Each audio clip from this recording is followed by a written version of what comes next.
Bismillahirrahmanirrahim. Assalamu alaikum.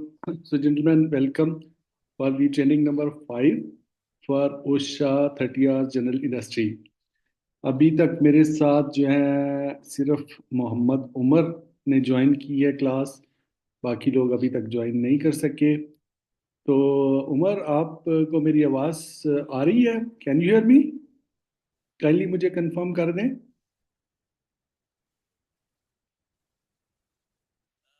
जी।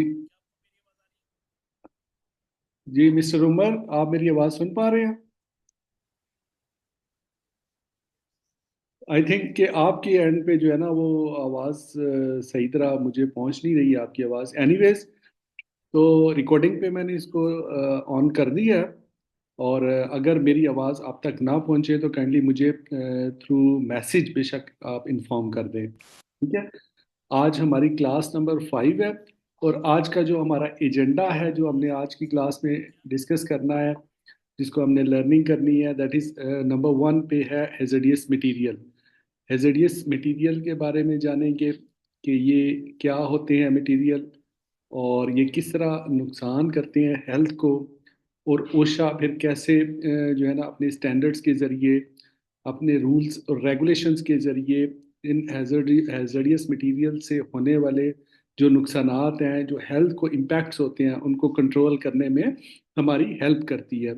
तो ये बड़ा इम्पोर्टेंट पॉइंट है, बड़ा इम्पोर्टेंट टॉपिक है, जिसको बड़ी तवज्जो से पढ़ना और सीखना चाहिए।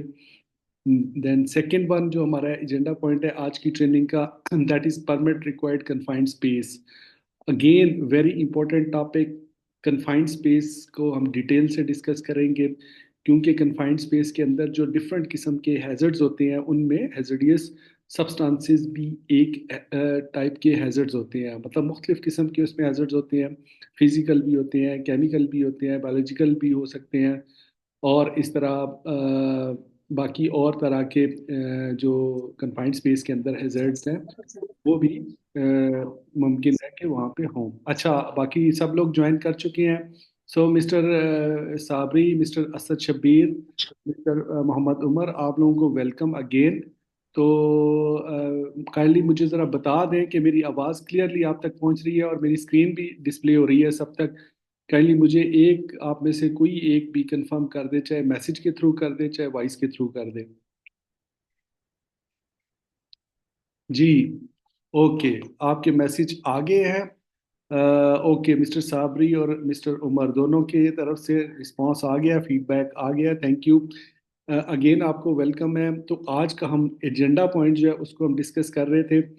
नंबर 1 पॉइंट जो है जिसको हमने आज का टॉपिक है हमारा, दैट इज हेजेडियस मटीरियल। ठीक है, हेजेडियस मटीरियल जो है वो क्या होते हैं और किस तरह इनसे हेजेडियस सब्सटेंसेस क्रिएट होते हैं, और वो रिस्क बनते हैं हमारी हेल्थ के लिए, और हेल्थ को किस किस्म के इम्पैक्ट्स क्रिएट करते हैं, उनके क्या कॉन्सिक्वेंसेस होते हैं, और उनकी प्रिवेंशन कैसे की जाती है with the help of OSHA standards.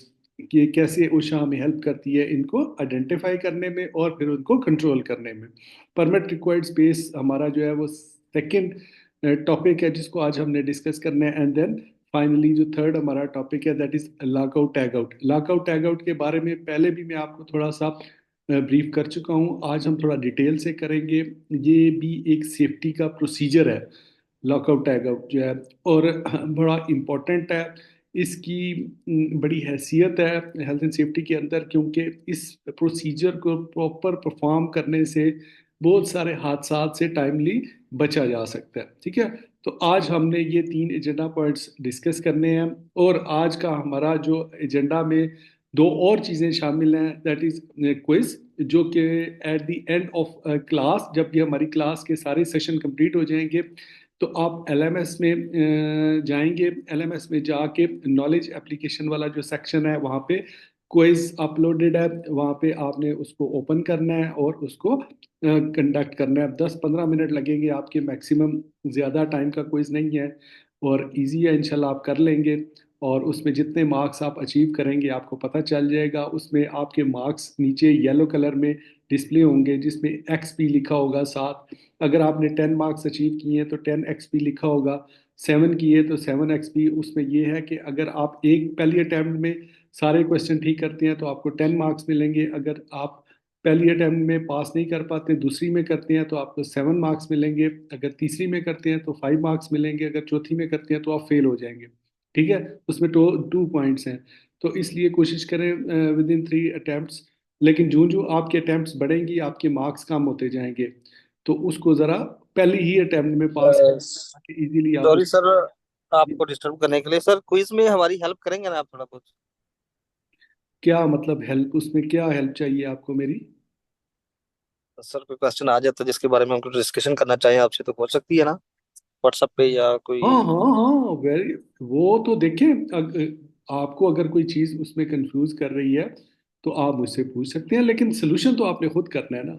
मतलब मैं आपको जवाब नहीं उसका बताऊंगा, लेकिन जब आप कर लेंगे तो उसके बाद फिर हम उसके ऊपर डिस्कशन कर सकते हैं। ठीक है। इजी है, परेशान ना हो। आप कर लेंगे उसको इजीली, मुझे इंशाल्लाह उम्मीद है कि आप कर लेंगे, कोई ऐसी प्रॉब्लम वाली बात नहीं है। तो दूसरा आज हमारा ग्रुप डिस्कशन है, आई होप कि उसके लिए आप लोग इंशाल्लाह रेडी होंगे। तो आज का जो हमारा ये पहला सेशन है, इसको कंप्लीट करने के बाद जो सेकंड सेशन है उसमें हम ग्रुप डिस्कशन करेंगे। ठीक है। तो पॉसिबिलिटी है कि आज हमारे 3 की जगह पे 4 सेशन हो, उसके लिए ज़हनी तौर पे आप लोग रेडी रहे। मतलब अगर तो 3 सेशन में हमने ये सारे टास्क कंप्लीट कर लिए then well and good. But अगर ना कर सके तो हम चौथा सेशन भी करेंगे आज ही की डेट में। ठीक है, तो उसके लिए ज़हनी तौर पे आप तैयार रहें।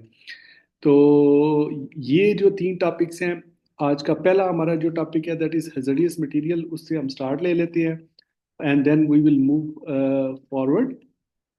ठीक है जी। क्योंकि थोड़ा इसका सिलेबस ज़्यादा है और टाइम बड़ा लिमिटेड होता है, तो इसलिए इसको कवर भी करना है, आपको समझाना भी है, इवेलुएशन भी करनी है। तो काफ़ी सारे काम हैं जिनको हमने करना है, तो आप लोगों का साथ अगर हो तो इंशाल्लाह हम ये इजीली काम सारे मुकम्मल कर लेंगे। और अभी तक आपका साथ है और इंशाल्लाह आगे भी आसानी होगी। आप लोग इसको मेरे साथ मिलके हम इसको टास्क को कंप्लीट करेंगे। ठीक है। तो परेशान नहीं होना आपने बिल्कुल भी। क्विज इजी है, आपने पढ़ा हुआ है सारा जो मॉड्यूल 3 तक, क्लास 3 तक के जितने भी टॉपिक्स हैं उनके अंदर से है। हर टॉपिक में कम से कम एक क्वेश्चन मौजूद है। ठीक है ना। तो वो मतलब है कि मेरा ख्याल है कि आपको ज़्यादा मुश्किल नहीं होनी चाहिए, उसमें इजी है। अच्छा, अब हम बात करते हैं एक्सपोजर टू हैज़ार्डियस मटेरियल। अच्छा, हैज़ार्डियस मटेरियल क्या चीज़ होती है जी? देखिए, हैज़ार्डियस मटेरियल्स एक ऐसे केमिकल्स होते हैं, ये ऐसा मटेरियल होता है जो कि हैज़ार्डियस सब्सटेंसेस क्रिएट करता है। ठीक है ना। ये खुद से मतलब है कि डेंजरस नहीं होती ये हैज़ार्डियस मटेरियल जो भी होता है, लेकिन इसका जब एक्सपोजर होता है किसी सोर्स के साथ, किसी अनवांटेड सोर्स के साथ, जैसे कि अब मिसाल दूं आपको, पेट्रोल है। पेट्रोल खुद से तो डेंजरस नहीं है ना। डेंजरस ये तब होता है जब कोई इग्निशन इसके पास आता है, मतलब जब कोई शोला इसके करीब आता है तो इसको आग लगती है, और वो आग जब बर्न होती है, आग जब जलती है तो उससे जो मुख्तलिफ किस्म के सब्सटेंसेस निकलते हैं आग से। ठीक है ना, हीट निकलती है, मुख्तलिफ गैसेस निकलती हैं। वो जो है ना, वो सब्सटेंसेस हमारे लिए डेंजरस होते हैं। ठीक है ना। लेकिन अगर जो हैज़ार्डियस मटेरियल्स होते हैं, इनको अगर आप कंट्रोल से यूज़ करें, यानी इनको सेफ्टी के सारे जो अप्रोप्रिएट मेजर्स हैं उनके अंदर रह के आप यूज़ करो, तो आप ये आपके फ़ायदे के लिए चीज़ें होती हैं ये जितने भी हैज़ार्डियस मटेरियल होते हैं। लेकिन चूंकि इनके अंदर पोटेंशियल होती है आपको हार्म काज करने की, आपकी हेल्थ को इम्पैक्ट करने की, इसीलिए हम इनको हैज़ार्डियस मटेरियल कहते हैं। और अगर इनका एक्सपोजर हो जाए किसी अनवांटेड चीज़ के साथ तो फिर वो रिस्क बनते हैं, और रिस्क जो है वो आपको इम्पैक्ट करता है। तो जो हैज़ार्डियस मटेरियल होते हैं, इनके हैज़ार्डियस होने में जो मेन चीज़ है वो दैट इज़ टॉक्सिसिटी। ठीक है ना। टॉक्सिसिटी क्या है, जिसको हम अगर आम उर्दू में उसका ट्रांसलेट करें दैट इज़ जहरीलापन। किसी भी सब्सटेंस के अंदर ये जो टॉक्सिसिटी होती है, ये बेसिकली उसका जहरीलापन होती है। ठीक है ना। अगर बाज़ का ऐसे भी सब्सटेंसेस होते हैं, ऐसे हैज़ार्डियस मटेरियल होते हैं जिनमें उसकी थोड़ी सी भी मिकदार इतनी वो जहरीली होती है कि वो मतलब है कि डेथ तक काज कर देती है। ठीक है ना। और बाज़ का तो बहुत मतलब मटेरियल वो भी हैज़ार्डियस होता है लेकिन बहुत बड़ी मिकदार में होता है, और वो उसको कोई इंजेस्ट कर ले या उसका कोई एक्सपोजर हो जाए, तब भी वो उसकी इतनी उसका इतना इम्पैक्ट नहीं होता। तो टॉक्सिसिटी बेसिकली उस उसकी डोज के ऊपर डिपेंड करता है कि जो खतरा पैदा करने वाली डोज है किसी मटेरियल के अंदर, वो कितनी जहरीली है। उसकी यानी उसकी क्वांटिटी पे डिपेंड नहीं करता, उसकी क्वालिटी पे डिपेंड करता है। मतलब छोटी सी मिकदार में बाज़ औक़ात बहुत ज़्यादा डेंजरस होती है, तो उसको हम कहते हैं हाईली टॉक्सिक। ऐसा मटेरियल, ऐसा सब्सटेंस जिसके अंदर टॉक्सिसिटी बहुत ज़्यादा होती है, चाहे वो उसकी मिकदार थोड़ी सी भी क्यों ना हो, उसको हम कहते हैं toxic element, sorry toxic substance या टॉक्सिक मटेरियल, जो कि हमारी हेल्थ को इम्पैक्ट कर सकता है।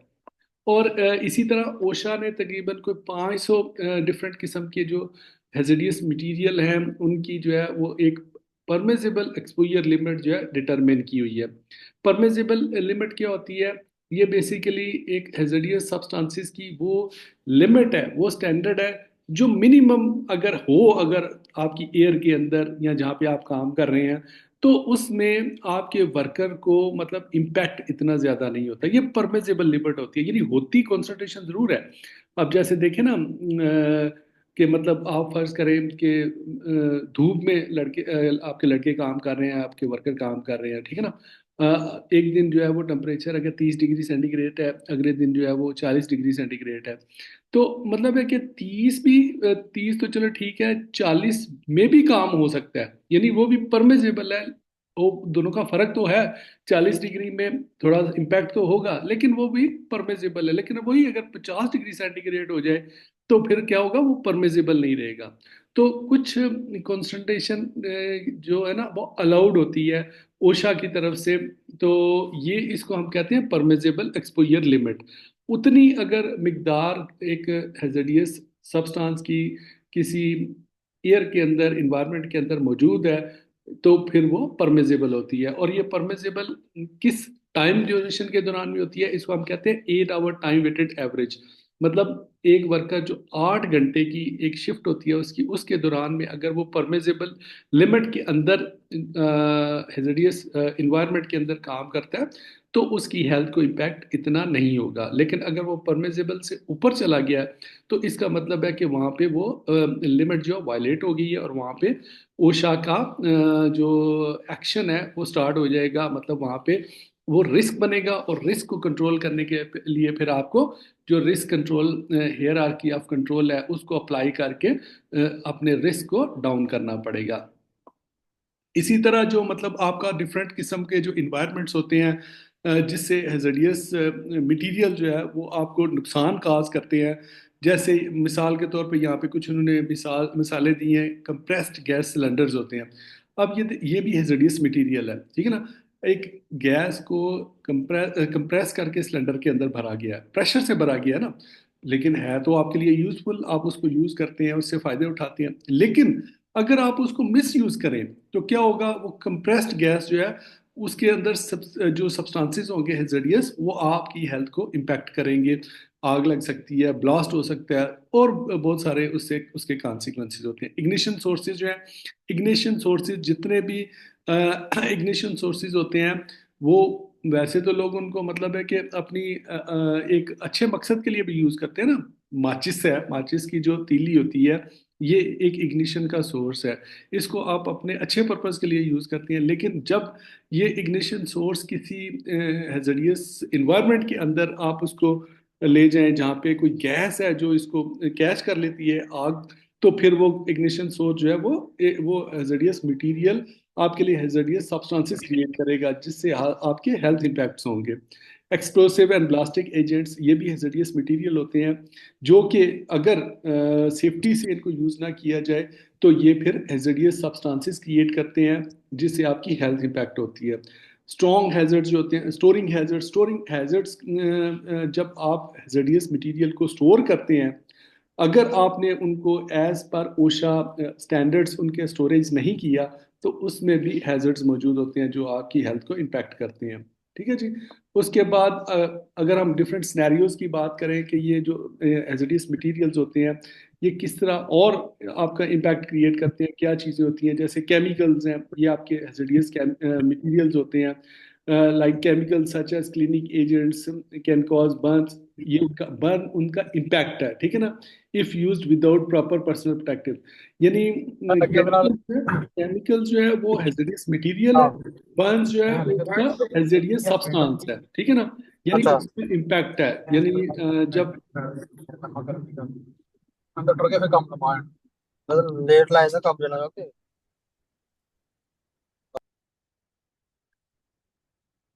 ठीक है जी। तो केमिकल जो है ये हेजरियस मटेरियल है, बर्न क्रिएट कर सकते हैं और भी इनके इम्पैक्ट होते हैं। इस तरह कन्फाइंड स्पेसेस हैं, ये इनके अंदर हेजरियस सब्सटेंसेस मौजूद होते हैं। जब हम कन्फाइंड स्पेस वाले टॉपिक पे आएंगे हम डिटेल से इसको डिस्कस करेंगे कि इनमें डिफरेंट किस्म के जो हेजरियस सब्सटेंसेस होते हैं, मुख्तलिफ किस्म की गैसेज होती हैं, या मतलब ऑक्सीजन की इनरिचमेंट हो जाती है, डिप्लीशन हो जाती है। तो मतलब कन्फाइंड स्पेस के जो हैजर्ड्स हैं उनको सेपरेट हम डिस्कस करेंगे, इनके अंदर भी हैजर्डियस सब्सटेंसेस मौजूद होते हैं।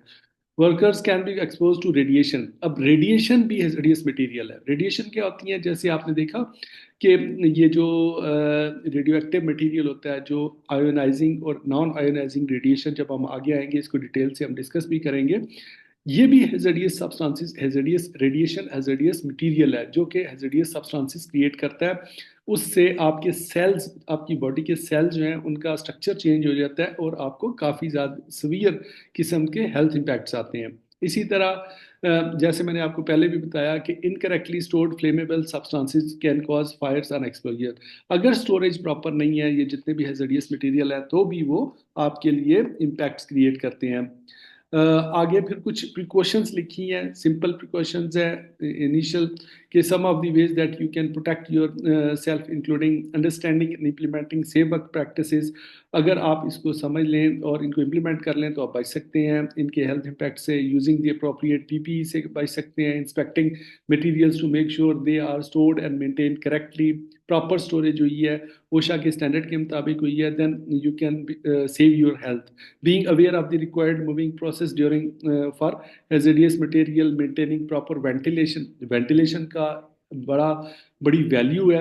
आप ये देखें जहाँ पे भी मुख्तलिफ किस्म के कटिंग हो रही है या कोई प्रोसेसेस हो रहे हैं जिसमें मुख्तलिफ किस्म के मटेरियल्स इन्वॉल्व हैं, वो जब उनके अंदर से मुख्तलिफ स्मेल्स निकलती हैं, गैसेस निकलती हैं, अगर वहाँ पे वेंटिलेशन प्रॉपर ना हो तो ऑक्सीजन की कमी हो जाती है। और अगर उनके अंदर कोई हैजर्डियस गैसेस हैं जैसे नाइट्रोजन है और कार्बन डाइऑक्साइड है, या मतलब है कि उसमें लेड की शमूलियत हो सकती है। लेड जैसे आप देखें जो गाड़ियों के अंदर से एग्जॉस्ट निकलता है, ये जो धुआं निकलता है इसके अंदर लेड की मतलब मिकदार होती है काफ़ी, जो कि हवा में जाती है और इससे हम सांस लेते हैं और हमारे जो सांस लेने का सिस्टम है इनहेलेशन इसको प्रॉब्लम करती है। तो वेंटिलेशन भी एक फैक्टर है, अगर इसको आप मेंटेन रखें तो आप हैजर्डियस सब्सटेंसेस से बच सकते हैं। ट्रेनिंग का भी फैक्टर है, ट्रेनिंग के ज़रिए भी आप हैजर्डियस सब्सटेंसेस से बचा जा सकता है। अब अगर हम बात करें कि डिफरेंट किस्म के जो टाइप्स हैं हैजर्डियस मटेरियल्स की, तो हैजर्डियस मटेरियल्स में ज़रूरी नहीं है कि वो सिर्फ केमिकल ही हों यानी लिक्विड की फॉर्म में हो, वो गैसेस की फॉर्म में भी होते हैं, वो सॉलिड की फॉर्म में भी होते हैं, ठीक है ना। अब इनको अगर हम इनकी बात करें जो इनके जो हेल्थ इम्पैक्ट्स क्रिएट होते हैं इन हैजर्डियस मटेरियल से, तो उसमें मुख्तलिफ किस्म की इनकी कैटेगरीज हैं, लाइक कार्सिनोजेंस हैं, बहुत सारे ऐसे हैजर्डियस मटेरियल्स हैं, ये सब्सटेंसेस हैं जो कार्सिनोजेन होते हैं, substances that can cause cancer in living tissues, ठीक है ना।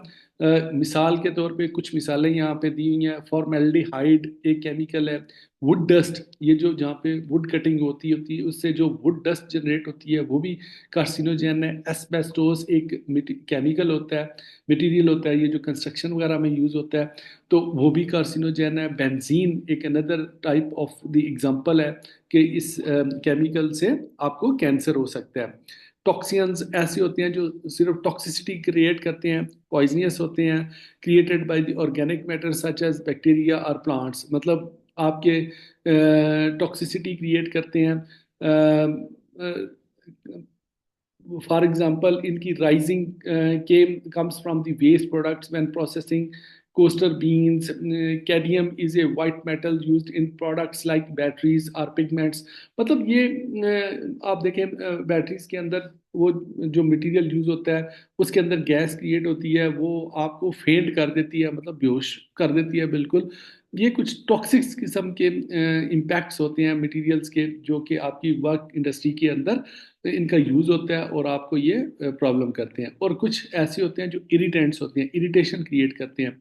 नॉन क्रोसिव होते हैं, दैट कैन कॉज इन्फ्लेमेशन, मतलब वो आपके मसल स्किन है उसको रेड कर देंगे, ठीक है ना।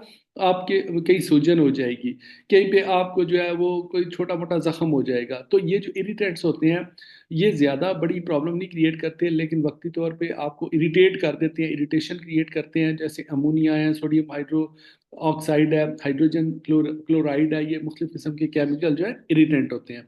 इसी तरह क्रोसिव क्रोसिव केमिकल्स होते हैं जो कि ज़्यादा डेंजरस होते हैं और ये परमानेंट डैमेज क्रिएट कर सकते हैं आपके टिश्यूज़ के अंदर, ठीक है ना।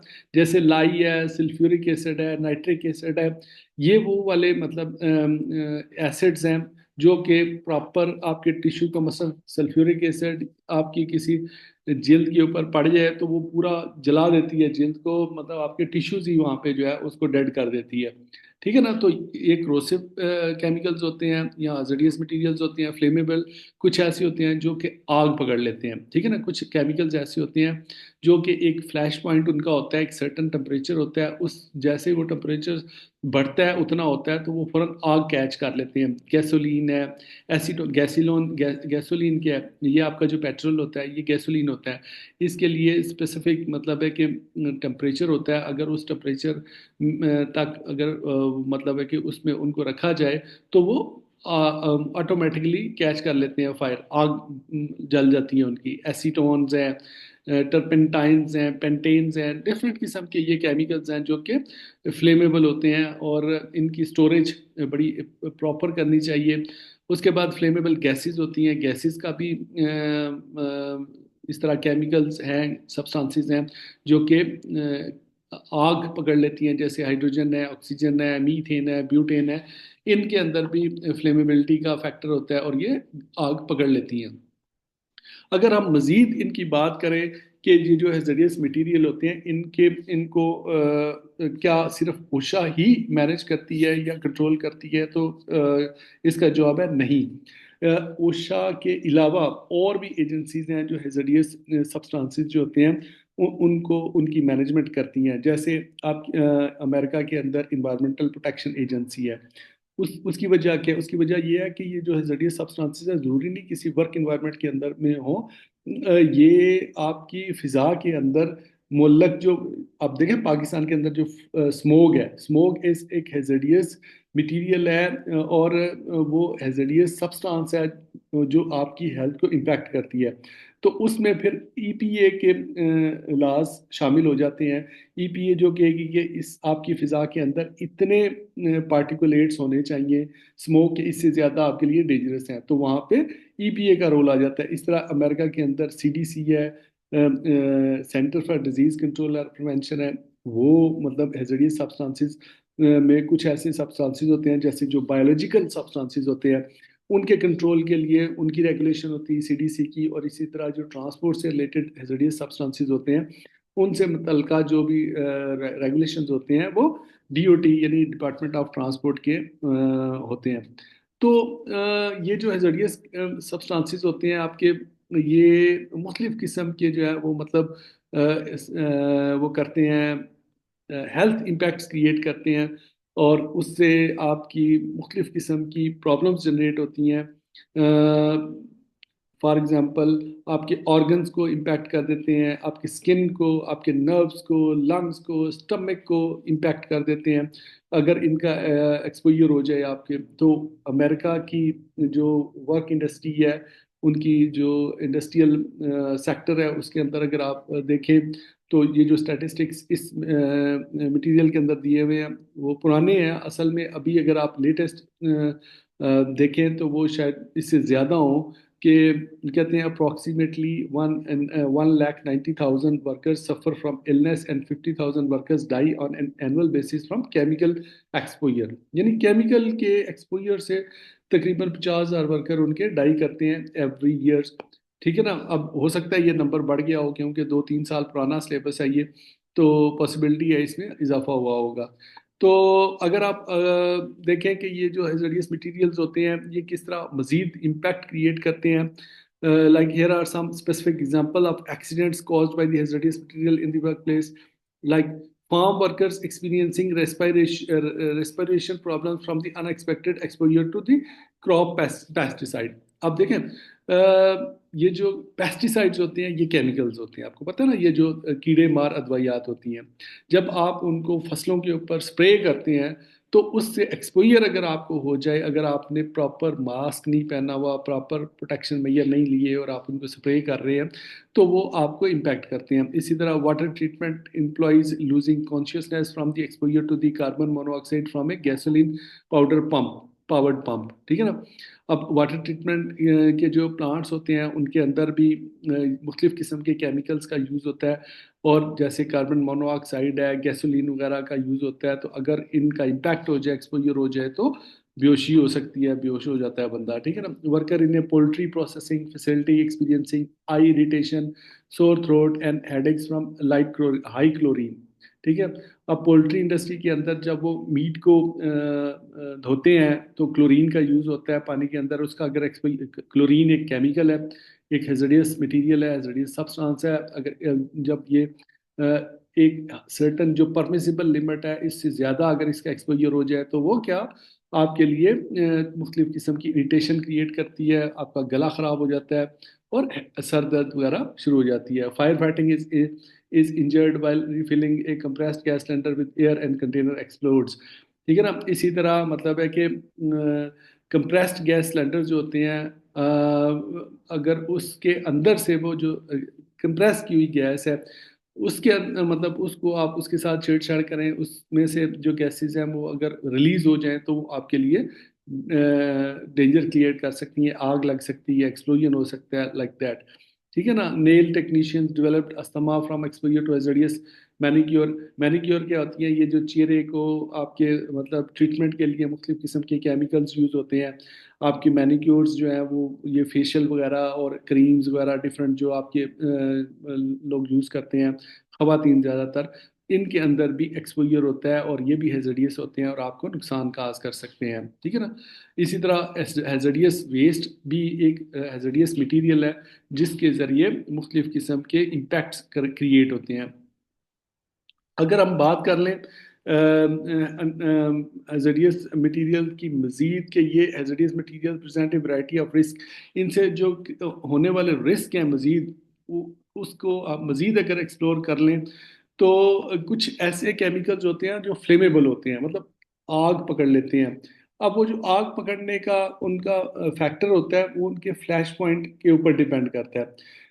तो ये जो फ्लैश पॉइंट है इसको फिर ओशा ने मुख्तलिफ कैटेगरीज के अंदर डिवाइड किया है, मुख्तलिफ केमिकल्स को, सब्सटेंसेस को डिफरेंट कैटेगरीज के अंदर रखा है, जिनकी बेसिस के ऊपर उनको पहचाना जा सकता है कि कैटेगरी 1 वाला जो केमिकल है वो कितने लेवल के ऊपर जाके आग पकड़ता है, कैटेगरी 2 वाला जो है 3 वाला। जिस तरह अगर अगर आगे हम बात करेंगे जैसे मिसाल के तौर पे कैटेगरी 1 है, अब इसमें कैटेगरी 1 के जो केमिकल्स हैं, फ्लेमेबल लिक्विड्स हैं, उनका फ्लैश पॉइंट क्या होता है 23 डिग्री सेंटीग्रेड। यानी अगर 23 डिग्री सेंटीग्रेड तक टेम्परेचर आ गया और उसके अंदर वो ओपन पड़े हैं तो वो लिक्विड्स फौरन आग पकड़ लेंगे। ठीक है। और उनका बॉइलिंग पॉइंट क्या होता है 35 डिग्री सेंटीग्रेड। अगर इस टेम्परेचर के ऊपर कोई भी केमिकल आग पकड़ लेता है तो वो कैटेगरी 1 में आएगा और फ्लेमेबल लिक्विड होगा वो, एज पर ओशा रूल्स। उसके बाद अगर कैटेगरी 2 की बात करें, इनका भी फ्लैश पॉइंट 23 डिग्री सेंटीग्रेड होता है और बॉइलिंग पॉइंट भी 35 डिग्री सेंटीग्रेड होता है। ठीक है। इस तरह कैटेगरी 3 जो है उसमें उनका जो इक्वल टू और ग्रेटर देन ए फ्लैश पॉइंट बिलो, अच्छा सॉरी, ये जो कैटेगरी 2 है इसका जो फ्लैश पॉइंट है वो बिलो होता है 23 डिग्री सेंटीग्रेड से। ये तो 23 कैटेगरी 1 वाला जो है ये तो 23 डिग्री सेंटीग्रेड होता है। लेकिन जो कैटेगरी 2 है, अगर 23 डिग्री सेंटीग्रेड से कम टेम्परेचर पे कोई फ्लेमेबल लिक्विड आग पकड़ लेता है तो वो कैटेगरी 2 में आएगा। इसी तरह अगर equal to or greater than 23 degree centigrade है, उस 23 डिग्री सेंटीग्रेड एग्जैक्टली इक्वल हो या इससे ऊपर हो तो वो कैटेगरी 3 में आएगा। इसी तरह अगर 60 डिग्री सेंटीग्रेड का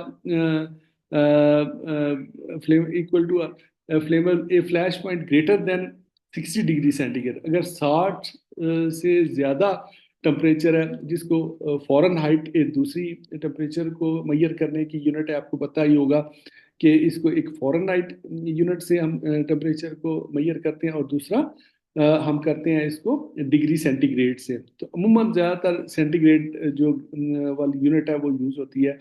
फॉरेनहाइट भी यूज़ होती है, यूरोप वगैरह में फॉरेनहाइट का यूज़ ज़्यादा होता है। तो ये जो फ्लेमेबल केमिकल्स होते हैं, फ्लेमेबल कौन से केमिकल्स होते हैं? जो आग पकड़ते हैं। और आग पकड़ने का अगर हम इनको, ओशा ने मुख्तलिफ कैटेगरीज में इसलिए डिवाइड किया ताकि आपको पता चले कि कैटेगरी 1 वाले कौन से केमिकल्स हैं, कैटेगरी 2 वाले कौन से हैं, कैटेगरी 3 वाले, उनको उन्होंने डिस्टिंग्विश किया है, उसके अंदर फ़र्क किया है with the help of their flash points. ठीक है, इसको आप रीड कीजिएगा, आपको इंशाल्लाह इसकी अंडरस्टैंडिंग बन जाएगी। इसके अलावा और जो हैज़ार्डियस मटेरियल होते हैं, जैसे हमने पहले बात की लिक्विड्स की, ठीक है ना, डिफरेंट किस्म के लिक्विड्स जो हैं वो आपको किस तरह हैज़ार्डियस रिस्क या हैजर्ड्स क्रिएट करते हैं। इस तरह गैसेस भी जो होती हैं ये भी हैज़ार्डियस मटेरियल्स होते हैं, इनके अंदर भी हेल्थ इम्पैक्ट कॉज करने की अहलियत होती है। ये आपको डिफरेंट किस्म के हेल्थ प्रॉब्लम क्रिएट करते हैं। मिसाल के तौर पे हाइड्रोजन सल्फाइड, हाइड्रोजन सल्फाइड ये एक गैस गैस है जो कि हैजर्डियस है, ठीक है ना। अब इससे क्या होता है, hydrogen sulphide is a common example of a poisonous gas, it's often described as having an egg smell. इसकी मतलब अमूमी तौर पे एग की सी स्मेल होती है। और हाइड्रोजन सल्फाइड जो है आपके जो ऑयल एंड गैस के प्लांट होते हैं और इनके अंदर इसकी काफ़ी ज़्यादा मतलब है कि इनका एक्सपोजर होता है और इसके लिए स्पेशलाइज्ड ट्रेनिंग भी करवाई जाती है। जिस तरह रिस्क असेसमेंट की शॉर्ट कोर्सेज होते हैं, इस तरह हाइड्रोजन सल्फाइड की भी स्पेशलाइज्ड ट्रेनिंग होती है और इससे सेफ रहना बहुत ज़रूरी होता है। बड़ी डेंजरस गैस होती है, created in a natural environment but industrial activities can also produce the gas. यानी ये सिंथेटिक भी हो सकती है, नेचुरल भी हो सकती है। हाइड्रोजन सल्फाइड भी है, ये कुदरती तौर पे भी पैदा होती है और इसको इंडस्ट्रियल मतलब सिंथेटिकली भी आप क्रिएट कर सकते हैं with the help of different chemicals. This potentially dangerous gas can be absorbed quickly through the lungs and can result in adverse health effects.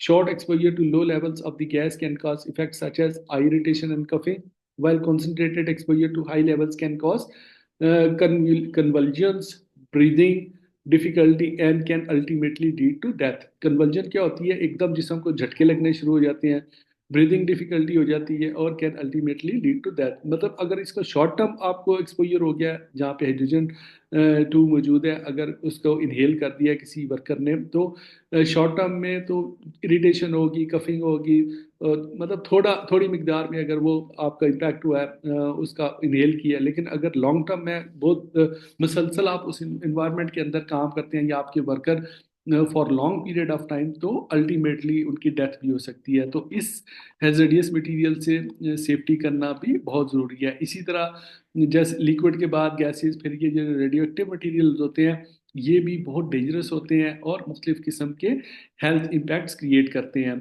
Radio active materials क्या होते हैं, जैसे ये एक्सरेज हैं, ठीक है। Radiation harms workers by depositing energy into body tissues. क्या होता है, आप देखें ना, जब आपने एक्सरे जो कि एक वेव है, एक मतलब है कि एक बीम है जो कि एक मशीन से निकलती है और इंसान की बॉडी के अंदर पेनिट्रेट कर जाती है और उस आर्गन तक पहुंचती है जिसका इमेज लेना होता है। हड्डी अगर ब्रेक हुई हुई है तो उसकी इमेज लेनी होती है। तो वो एक एनर्जी है बेसिकली ना, ये जो वेव होती है रेडियो एक्टिव मटीरियल की एक्सरे, ये एक एनर्जी है जो कि आपके बॉडी के उस पार्ट के ऊपर जाके रिजाइड करती है जिसकी कोई इमेज लेनी होती है ताकि पता चल सकते हैं। आपको पता है हॉस्पिटल्स के अंदर ये बहुत ज़्यादा इसका यूज़ होता है ताकि कोई इंजरी हुई है उसका मतलब एक्चुअली पता चल। और इसकी एक सर्टन लिमिट होती है, ठीक है ना। और स्ट्रिक्टली इसके ऊपर ये इतनी डेंजरस होती है कि अगर आपको माइनर सा भी एक्सपोजर अगर अपने एक्सपोजर लेवल से ज्यादा हो जाए तो आपको नजर नहीं आएगा, लेकिन ये आपकी बॉडी के अंदर एंटर हो जाएगी और आपके सेल्स को डेड कर देगी। यानी ये बहुत डेंजरस होती है ये जो रेडियो एक्टिव मटीरियल से आयोनाइजिंग और नॉन आयोनाइजिंग जो होती है वो कम खतरनाक होती है, लेकिन जो आयोनाइजिंग रेडिएशंस होती हैं वो ज्यादा खतरनाक होती हैं। जैसे ये देखें ना, ionising radiation has a significant amount of energy and can push electrons from atoms in a process called ionisation. Ionisation क्या होता है कि जो एटम होता है, आपको पता है ना कि फिजिक्स आपने पढ़ी होगी, एटम के तीन पार्ट्स बेसिकली बेसिक पार्ट्स होते हैं, प्रोटॉन, न्यूट्रॉन और इलेक्ट्रॉन। ठीक है ना? तो उसमें जो इलेक्ट्रॉन होते हैं उनकी जो मूवमेंट होती है, ये आयोनाइजेशन, इसको आयोनाइजेशन कहते हैं। ठीक है? और इसी से ये एक्सरेज क्रिएट होती हैं, रेडियो एक्टिविटी जो इसी से मूवमेंट ऑफ इलेक्ट्रॉन से, movement of electron basically current भी होती है। ठीक है ना? लेकिन उसका कंट्रोल लेवल डिफरेंट है, इसका कंट्रोल लेवल डिफरेंट है। ये भी एक एनर्जी होती है जो कि मूवमेंट ऑफ इलेक्ट्रॉन की वजह से पैदा होती है। एटम्स के अंदर जो मूवमेंट ऑफ इलेक्ट्रॉन्स हैं, ये एनर्जी एक मशीन से पैदा की जाती है और फिर उसको इन किसी ह्यूमन बॉडी के अंदर या जिसका आपने एक्सरे लेना है उसके अंदर पेनिट्रेट कराया जाता है और वहाँ पे उसकी इमेज ली जाती है, फिर उसकी पिक्चर ली जाती है ताकि पता चल सके आपको क्या प्रॉब्लम है। तो बाज़ का ये होता है कि ये अगर एक परमिजेबल एक्सपोजर लिमिट से ज़्यादा ये एनर्जी आपकी बॉडी में एंटर कर जाए तो आपका पूरा डीएनए ही चेंज कर देती है, मतलब आपका सेल स्ट्रक्चर ही चेंज कर देती है और आप मतलब वो बड़ी सीवियर मतलब कैंसर हो जाते हैं और बड़े डेंजरस किस्म के कैंसर होते हैं अगर आपके डीएनए में चेंजेस हो जाए, आपके सेल स्ट्रक्चर में। अमूमन आपने देखा जो न्यूक्लियर एनर्जी प्लांट्स के अंदर लोग काम करते हैं ज़्यादातर उनको कैंसर हुए हुए होते हैं